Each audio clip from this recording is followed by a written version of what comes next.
Support comes from Entergy provides much more than power. We support science and engineering at local schools to build a brighter path to better jobs and help prepare the next generation. Because together, we power life. Entergy. additional support provided by the Fred B. and Ruth B. Ziegler Foundation and the Ziegler Art Museum located in Jennings City Hall. The museum focuses on emerging Louisiana artists and is an historical and cultural center for Southwest Louisiana.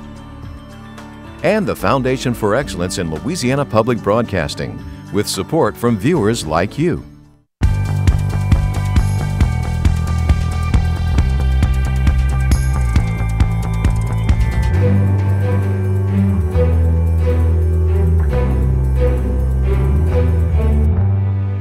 The damage that we saw on the bridge was exactly what we expected. Work continues 24/7 on the Sunshine Bridge, but when will it be 100%?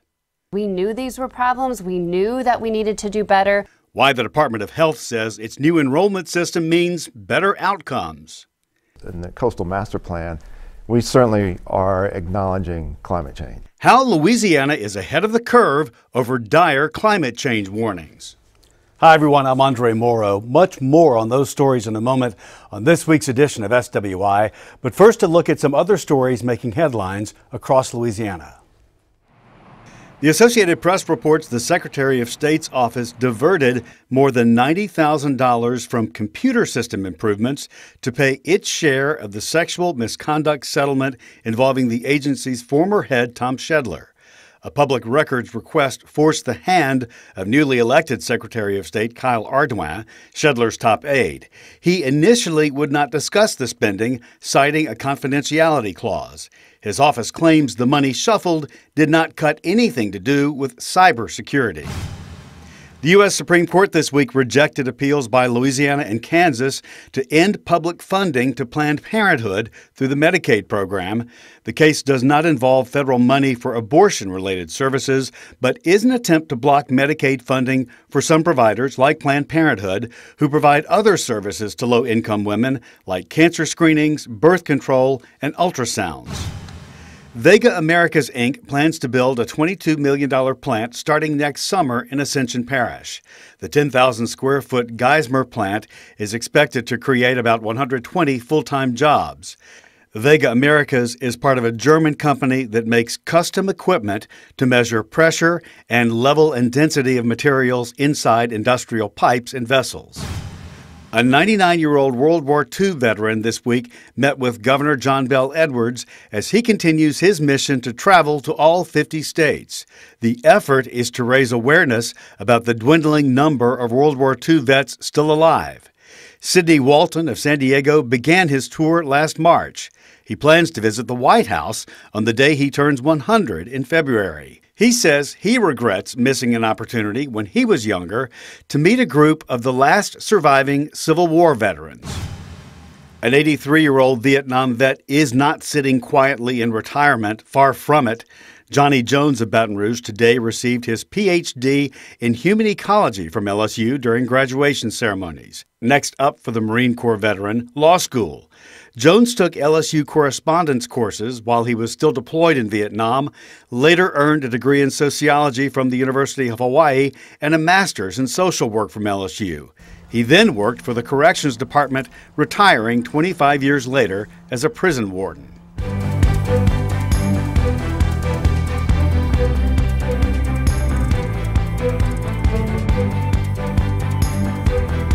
That newest report on climate change, which delivers dire warnings and was released on Black Friday, the day after Thanksgiving, is finally getting traction worldwide. This even though President Trump disputes the scientific findings, saying that he does not believe in climate change. Now, those in Louisiana who work with our Coastal Master Plan and our survival as land loss continues to shrink our state could not disagree more. I talked with two leading scientists about the impacts of climate change and the future of Louisiana. Well, I can't think of two better people to talk to about climate change than state climatologist Barry Keim. Thank you for being here. And Robert Twilley, wetlands ecologist. And to discuss the Trump administration's recent and significant report on climate change and one that he also happens to refute. Where would Louisiana sit in this picture if, as we look at our future and our coastal restoration, we didn't factor in climate change? I think from the state level, as far as what we are designing in the coastal master plan, we certainly are acknowledging climate change. Louisiana has built that into the master plan for a long time. The 2017 master plan was very articulate about 3 different scenarios and looking at how well projects would actually impact the coast. These are restoration projects, what effectiveness they would have under those different climate change scenarios. And sea level rise is the real key one. And in fact, your return on investment for some of these projects aren't realized under some of these sea level rise scenarios. With what's happening around the world right now, the climate change conference in Poland, where you have governors and mayors coming out saying that they're going to act in their best interest, regardless of what perhaps the president is saying. Louisiana has done that. Louisiana listens to the science. Yeah, well, Louisiana kind of has to, because we are the most vulnerable state in the United States. And it mostly stems from the sea level rise component of this. And so not only is the worldwide, what we call eustatic sea level going up, but our land along our coastal zone is sinking. So the combination of the sea going up, land going down, the relative rise here is astronomical. It's worse here than any place in the United States, and it rivals any other place in the world. And you have some unsettling statistics also that you've been looking at that factor right into that. Yes, so the projections out to 2050 have sea level rise anywhere from like a half a foot, 6 inches, to about a foot, and into 2100 it's anywhere from 1 to 4 feet. And a 4-foot rise in sea level would be a complete game changer for the state. Parts of the state would not exist, of course. It would be most critical in Louisiana, though. That's right. And we do have the river, which actually, with its sediment, we can compensate for this relative rise in sea level. So certain parts of the state, like around Morgan City, which has the Atchafalaya, will be, that would be a very different scenario than, say, around Houma. And so, but what's very fascinating to me about the national assessment that came out was the timeline, how quick the changes have been in the last 30 years, since 1986, prior to the 30 years of 1986. So in other words, I'd look at it from all the baby boomers out there, that the change that we've seen in our half of our lifespan right now is much greater in our last 30 years than our first 30 years. Things are escalating. They're escalating. And that acceleration, I think, is what really challenges any planning that's done for any community or for us, for our state master plan. That acceleration is what is something we have to keep a real eye on. Do you see that having a change every couple or 5 years on the state master plan? Well, the way I look at it, I try to explain it, is that the say sea level rise changes that I've seen in the last 30 years of my life, my granddaughter is going to see in the first 15 years of her life. That's the acceleration, and so you're going to. So we have to respond, and we have to be very adaptive, and that master plan is going to have to be really fundamental, and it gets to where it's people as much as it is sediment.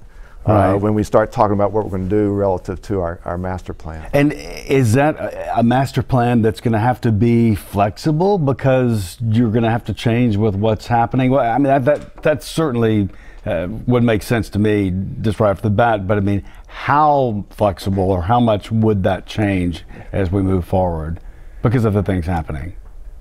Wow. Does anyone want to answer that? Well, again, or is that too scary? Well, one of the ways we pushed really hard when we first started from 2007 to 2017. We've had 3 master plans now that have come out, and each time in response to that question has been, we need to think larger scale of what projects we're going to build. And small projects are not going to be very effective against big changes in sea level rise. You have to think big, think bold, and guess what? It's also very expensive. Yeah. And so that means a lot of stakeholders. Everyone's going to have to give up something, and for the larger good of the coast, because those big restoration projects mean your lifestyle is going to change a little bit. And it has to, because sea level rise is going to force it. Well, we're sitting here today. How optimistic are you looking forward that some of these things are going to work, or that we're going to be just in big trouble? Well, so some of the changes are already happening. So, I mean, a lot of people look at this as in very abstract terms, but sea level's risen about 8 inches over the last 100 years. And since 1993, it's 3 of those inches, 3 of those 8 have taken place. So it's already accelerating. Since 1993. Since 1993, 3 inches. And, you know, they expect this acceleration to essentially continue, at least for, you know, coming decades. So again, this is a game changer for the state. It's the scenario of the coast coming to you as opposed to you going to the coast, like in Houma, for example. That's exactly right. In fact, I use that You've comment. said that many I times. said that. Used that comment quite a bit because people always complain that we moved ourselves into danger. But, you know, no, these communities built 300 years ago, you know, you had a lot of buffer between those communities and the Gulf of Mexico, and the way we've managed the river, that Gulf has moved inland. Take, for instance, you know, Houma, that Gulf of Mexico has migrated 18 kilometers toward Houma since 1932. And so, you know, those are big numbers, 2 football fields per year at some point in time. But remember, we still have the river. Yes. And I think, you know, but and corporations get this. You know, there's been actually a couple of instances of very strong corporate leadership over these issues because they have a lot to lose. They have to have a workforce. Absolutely. They have to have infrastructure that in order for oil and gas or for navigation, for any of those activities. And so, you know, there's a lot of awareness. And I think no matter what the president or what happens in Washington, D.C., locals have to get it. Because locals are feeling it, and they've seen it. They've seen it over the last 30 years. And the fact remains, for the U.S. to hum, a lot of it just happens to go through Louisiana on many, many levels. Thank you so much for. It's a sobering topic, but it's something that the state is addressing and will continue to address. Yeah. Great to talk to you. Yeah, absolutely. Thanks. My pleasure.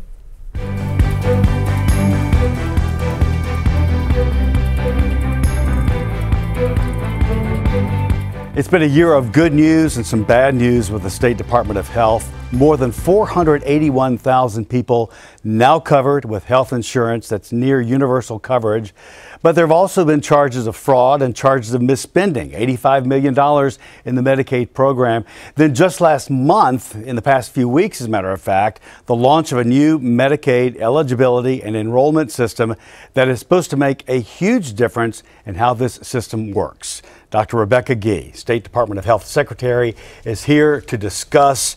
First, let's talk about some of the charges that were levied beginning last summer and then into the fall. Sure. So there have been a variety of problems with our eligibility system. So we inherited actually a pre-Jindal eligibility system that Jindal had wanted to overhaul and modernize, but had scrapped the contract because of a variety of reasons. So when the governor and I came in January of 16, one of our top priorities was to change it, to improve it, and to overhaul it. And so since that time, we've been working on that change. But the report was that people who really were not eligible were getting enrolled. So the true story is that we were following the plan that we had with the federal government for eligibility and enrollment. In our system and the rules that it followed, we were following perfectly. So there was no money that the feds will take back. There was no one enrolled under our rules that shouldn't have been enrolled, because the way the system worked, it was unable to capture the data sources that the legislative auditor and some of our legislators wanted to include. And the good news is we've now upgraded. It's like going from, you know, a Mac in the 1980s to now an IBM iPad. You know, we are able to change all of those things. We're able to use tax data. We're able to use many more data sources. Before, it was a manual process. An individual actually had to go in and look at each individual data source for income verification and so on. It was cumbersome. It required lots of human touch, and humans also sometimes make decisions that are different depending on the person, the day they're having. Now it's an automated system. So the frustrating thing for me was we knew these were problems. We knew that we needed to do better. We prioritized it. This was the first major overhaul in the state government. development of any major system. We are now the #1 newest system in the country. Deloitte, who is our contractor, says it's one of the best that they've ever seen in terms of rollout. It's working great, but it kind of felt like I was, being judged. I was taking my car to the junkyard with 200,000 miles on it and everything was broken, and someone inspected it on its way to the junkyard. And I say, well, listen, we're junking this thing. We have a brand new system. So judge us on the brand new system. That's what the governor and I put into place. We knew some of these problems were there. There was, of course, political reasons why. Well, there was lots of hay made of this. Some people may be surprised, but politics does play a role in the Louisiana government a lot of times. I say that sarcastically. Of course it does, and it always does. But sometimes it's fair, sometimes it's very unfair. But now you have a system. How often do you hear Louisiana said to have the best of the best systems in place now? Right, we're really proud of it. We welcome anyone to take a tour who'd like to see it. It's an incredible new system. It's very responsive. People will also, not only will it help us prevent individuals who should not be on Medicaid being on Medicaid, but will help individuals who want to apply and get information get real-time eligibility decisions, so people can find out right then and there if they are eligible for coverage. But we want to make sure that only people who are eligible for Medicaid have Medicaid, so that we can afford to pay for other things like higher education, like roads, like corrections, like giving tax breaks to people, like paying for TAP. So the health department has really helped that out by the Medicaid expansion, which is our great success story for this year. That's your great success story. But then couple that with this new system, and it really should make all the difference in the world with the way it's handled? Absolutely. So we have a great new system. It fixes the things the auditor brought up. We do have a great relationship with the auditor. Sometimes politicians, particularly those who may be running against the governor when he's running for re-election, may want to take advantage of those things for political purposes. But we work together well. We're taking his suggestions. We're able to put those in our new system. This one is much more quick. It's much more nimble. And we're able to do the kinds of things we think we should do, and we don't think we'll have these problems going forward. So we're excited about it. What are some of the other high points of this past year then? We've documented some of the things that were not high points, but what about some of the other ones that were great? I mean, the best thing that's happened for this state is the Medicaid expansion. So the governor and I came in, 1 in 4 people in this state did not have insurance. Now 8% lack insurance. So we've taken what were patches of care. Most of these people were working, they're working minimum wage or they're working contract jobs, weren't able to get health care. We saw terrible health outcomes. We are changing that. Lives have changed. We have an opioid epidemic going on. So life expectancy is going Yes. down because of the opioid epidemic and because of suicide. Yes. What a gigantic challenge to try and counteract that. Right, so before the Medicaid expansion, Louisiana had so few tools to deal with this. You would get out of jail, you would have an addiction or a mental health issue, no treatment, no access, no health care coverage. You would be working a minimum wage job, have other issues. If you're making $1,000 a month, you can't afford to buy insurance through the health care exchange. Right. And many of our people are only able to get jobs that are paying that, or their mothers with single moms with kids. So we were having major problems not being able to get people coverage. So now we have over 100,000 people who have had either substance abuse or mental health care treatment. And when we get that has ramifications, not just for people to have better health, but also a lot of the criminal justice problems in our state are because people have addiction, they need treatment for their addiction, but they're going to try to get money for drugs, and they're doing activities that also have consequences for the public. So this has been a great improvement, and we're also working. Last week I was meeting with some sheriffs in Jefferson Parish talking about how do we really create a system of care, and that's what we've done with the Medicaid expansion, is a whole new system of care for our state. Cancer is close to my heart. My mom died of cancer when I was 16. We've done over 50,000 mammograms. Over 500 women have been diagnosed with cancer, 30,000 colonoscopies, 10,000 precancerous polyps removed, which means that's 10,000 lives we've saved. So it's a great time, but not only is health better with the Medicaid expansion, the economy's better. Over 73% of the public is in favor. Even Republicans, the majority, favor the Medicaid expansion. And when you saw John Kennedy talk about things that he had a problem with, he said Medicaid expansion is here to stay. So the governor's Medicaid expansion is one of the great success stories of this state. Let's mention briefly the flu. Because we're going into flu season. Not that there isn't one season, but this is the time when people really need to be conscious of it? So I don't think we take the flu seriously because everyone gets a cold, has had a cold. You think you're going to get the flu and you'll be sick a few days and move on. Well, the truth is the flu is very dangerous. Last year we lost 1,600 people, 1,600 people died from the flu in Louisiana, and 5 children died. Yeah. We had 15,000 hospital days that people in Louisiana were not at their job, not taking care of their family, and in a hospital because of the flu. So it's really important to get your flu shot. You can get it at a pharmacy, you can get it at your primary care office, you can get it at an urgent care. And it makes a big difference. And it makes a big difference. So 80%, take it seriously. Yeah, take it seriously. 80% less likelihood ending up in an ICU or intensive care unit if you get a flu shot. So just get it. The vaccine haters are totally wrong. They've been disproven over and over again. The flu shot is safe. It doesn't give you the flu. Just go get it because you may save yourself being really sick or in some cases could save your life. Dr. Gee, thanks for bringing us up to date on everything going on this year. Thank you so much. Congratulations.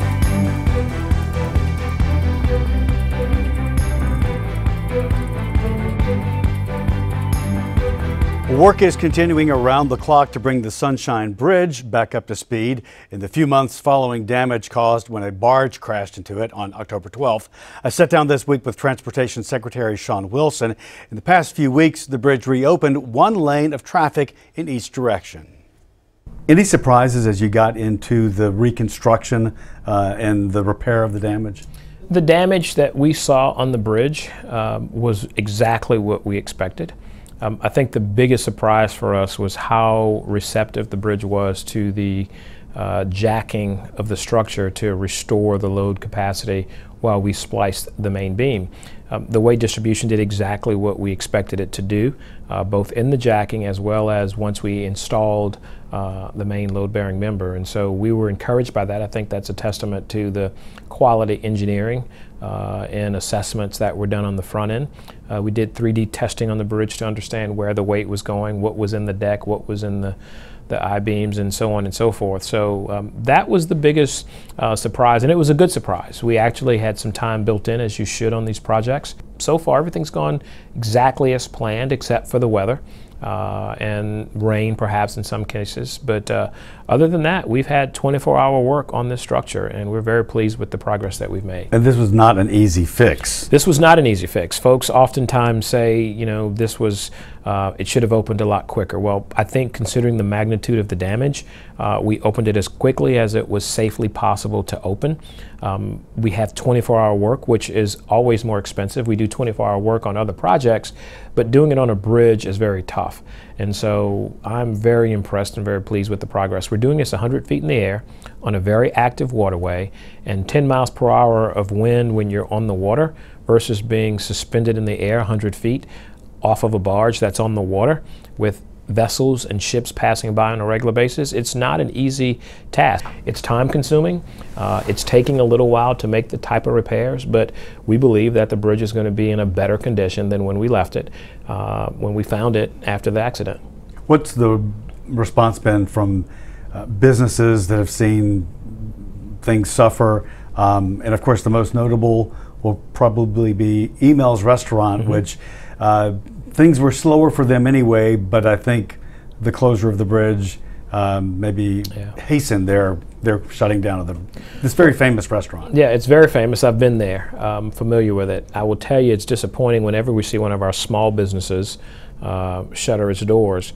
Can that be attributed to this traffic? Possibly. Can I suggest to you that we've had complaints from both sides, those who sold a lot of fuel and those that had too many people in line. Those are good problems to have had, but we had to accommodate it. And unfortunately, with an infrastructure system where we have limited crossings of the Mississippi River, it created a long detour. And I understand that this had an impact on families, on schools, on healthcare providers, on criminal justice systems, on small businesses. We had plants and industries over there that purchased hotel rooms for their employees during the week. They rerouted shipping facilities and pre-staged equipment to move sugarcane and soybeans. So we understand the impact. Unfortunately, maritime law prevents the entity that was responsible for this accident from being held accountable for all of those extraordinary expenses. And when the bridge is fully open, all 4 lanes once again, when would that be? That'll be after January. We actually were in the third phase of a three-phase project. All of the repair related to the collision will be resolved by January, but instead of confusing the public and opening up 4 lanes and then closing back to 2 lanes to finish the existing repair job that was underway, we're going to allow it to stay 2 lanes, and we've already begun the process of trying to shorten that process because we've been able to work without any traffic for such a long time while we were working on this major repair. There will be a full closure of the bridge on a weekend before we finish it because of some components of the repair on the surface that we have to do that will require a complete closure to do, and that will be a limited closure on the weekend, and we'll provide ample notice as we've tried to provide weekly updates on the bridge. A year ago this past weekend was the 1-year anniversary of a snow event in Louisiana. More than half a foot fell in many places from north to especially South Louisiana. Photographer Rex Q. Fortenberry captured this rare event at his family's farm in Washington Parish, which got more than 6 to 7 inches.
This week, remember you can watch LPB on demand on your phone or tablet with our LPB Anywhere app. The download is free from your app store. And follow us on Facebook, Twitter, and Instagram. For everyone at Louisiana Public Broadcasting, I'm Andre Morrow. Thanks for watching. Until next time, that's the state we're in.